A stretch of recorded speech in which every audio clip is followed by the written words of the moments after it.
Welcome back, everybody, or welcome if this is your first video you're watching. We're jumping straight into this one with a stripped interior. I've only taken out the super simple pieces. Just go ahead and get started. I did find a car that I had all the parts I needed, so I'm just gonna get a head start and start stripping all this stuff. If I do have to go to the junkyard, at least I already know how to take everything out instead of struggling at the junkyard. So like I said, super simple start. Just went ahead, already took out the trim. We took out the radio, AC climate. We went ahead and took out the lower portion of the trim, as well as the center console right here. We're just going ahead and getting everything out the way, so that way when it's time, everything is simple and done. So next move, I think we're gonna go ahead and take out the dash, and then we'll start with some other trim pieces like down here. I have to see how to take that part out, but jumping straight into this so we can get this thing stripped down. I went to disconnect the battery so I could go ahead and take out the steering wheel and the upper part of the dash. And when I came around to the trunk, I realized that the actual positive had no actual connection on it at all. There was literally no terminal bolt holding it down, and it was completely loose, as well as this one was just completely loose and just on there. It's running pretty smooth for what it was before, so that definitely might have been an issue. And then hopefully we can narrow down the last remaining issues. I definitely think that I do need to replace the intake camshaft, which I know is going to be a pain in the ass. So if anybody's done that, let me know and tell me how it went. We have the steering wheel out, the cluster, the under panel, the clock spring. I took out the glove box, the center vent, and the airbag. The dash is fully ready to come out and unclipped. Only one casualty like always, so we're so far so good. And as you can see, that this was definitely messed with, and the carpet was already cut. There's zip ties holding it together. So I'm gonna be real mad if this car was black interior before and for whatever reason they swapped in gray. So I'm gonna have to go decode the VIN again and see what it says, if I can find anything. But I don't know what other reason why the carpet would be cut to swap in gray, or I don't know why they would replace a gray carpet, or maybe something was replaced under it. If you have any ideas, let me know. But other than that, let's go ahead and get this out. The dash is out. Oh yeah, let's go for a ride. Just kidding. All right, next, gas pedal has to come out. I have no idea how to do that, so while I'm making a YouTube video, I gotta go watch a YouTube video how to take it out.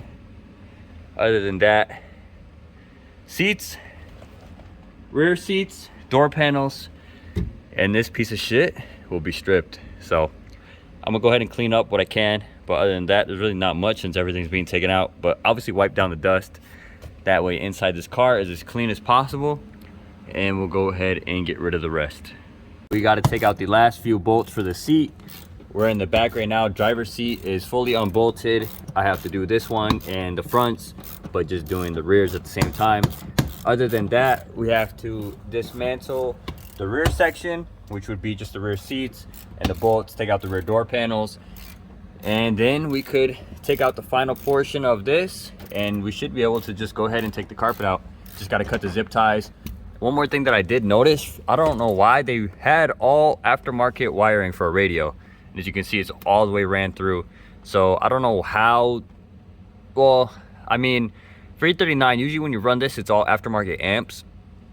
And once you would do that, obviously the connections for the stock radio would not work. But it's fully ran for aftermarket system, and everything there is for stock, and everything works. So I'll probably just end up keeping this just so I can save myself the hassle if I ever want to go anything aftermarket. I really don't. I'll just get an aftermarket head unit, and then if we need speakers and a sub, we could do that extra. But I will not be running an aftermarket head unit. So I'm pretty sure I could just take this out, but just in case. The seats are out. Damn, this thing is getting stripped quick. I did notice that I don't like this, so we will have to just tape this for the moment. As you can see, the actual harness for the radio is routed under there. So we'll take out the last few things and then figure out how to take out the gas pedal. Unfortunately, one more casualty. The actual frame that the pedal slides into, the little clip that you do, is broken. I was watching a YouTube video and the guy said that that was the right way to do it, but it looks like mine was a little bit different. So no big deal. I'm sure I can get this at the junkyard. I have to go through the same process to get the gas pedal out. So I'm pretty sure as long as I don't break that one, we'll have a replacement. But even then, I don't think it's that big of a deal. It'll just slide on there and it will clip in still. So we'll figure it out. But for now, we'll go ahead and remove this with the Allen, and that will it. We already took out the clutch pedal bump stop, or whatever you want to call it. So that's out. Seats are out. It's a mess in here. There's dead bugs in here.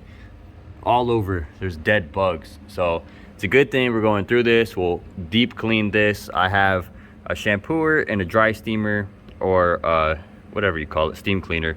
So we'll go ahead and do that on the new stuff, get everything cleaned up. We'll clean up as much as this stuff we can and get the dirt and dust off of this, and we'll make sure that this interior is clean and as nice as we can get it.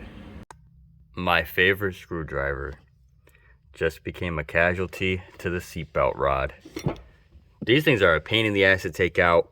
I was using this as leverage to take it out, and now it is a casualty. So hopefully I can get something else stronger in there and get these out. Everything is out. The carpet is finally ready. Everything is out of the way. I'm just gonna go through and double check, get one last good look at the wiring so I know what's tucked under and what needs to be left out. And then I'll go ahead and pull this thing out. And of course, another problem has occurred.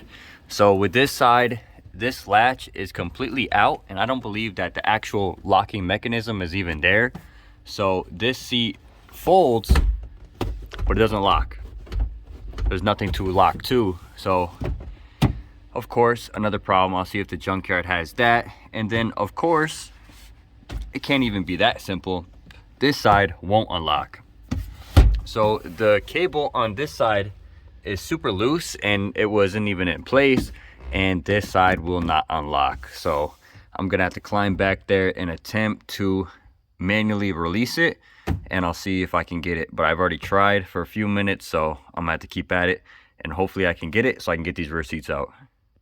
Finally got the rear seat out. I just had to play with it. There's really nothing online that showed you how to do it, so I just started shoving the screwdriver in every way I could fit it. We broke the plastic piece, but oh well, at least the seats are out. So we're gonna have to get both new latches and see how the cables are, and that's probably gonna be a pain in the ass to replace, but it's definitely gonna be needed. So I'll see tomorrow how the car is at junkyard, and I'll take those apart, see how the system works, and hopefully those are good so we can take them and put them in. All right, the carpet was for sure swapped. Everything's cut. That's in 2 pieces. And over here, the carpet was on top of the vents, so the vents were blowing under the carpet. Whoever swapped this did an absolutely terrible job. There's dirt and there's shit all over. So I'm not really proud of owning this car at the moment, but it is what it is. Hopefully we can make this thing 10 times better and put everything back how it was supposed to be. We are 100% stripped. Only thing left is e-brake boot and a shifter, and besides that, this thing is stripped. Sheesh. It's disgusting though. There's bugs in here, there's change, there's a bunch of dirt and whatever. Same thing with that side. So I'm gonna go ahead and give this thing a quick vacuum. We're gonna clean it up and go around and do some little dusting.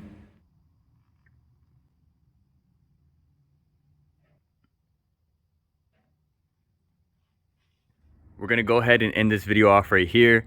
The interior is fully stripped, but if you could tell, for some reason at 11 o'clock at night, we randomly have new wheels in the garage. So somebody came through, scooped up the Eisenman race exhaust, sport exhaust, whatever it was, picked up the exhaust for the M3, and randomly he saw the door panels up there and offered on them, and we made a deal. I sold the exhaust and I traded the M5 door panels for stock E46 M3 wheels.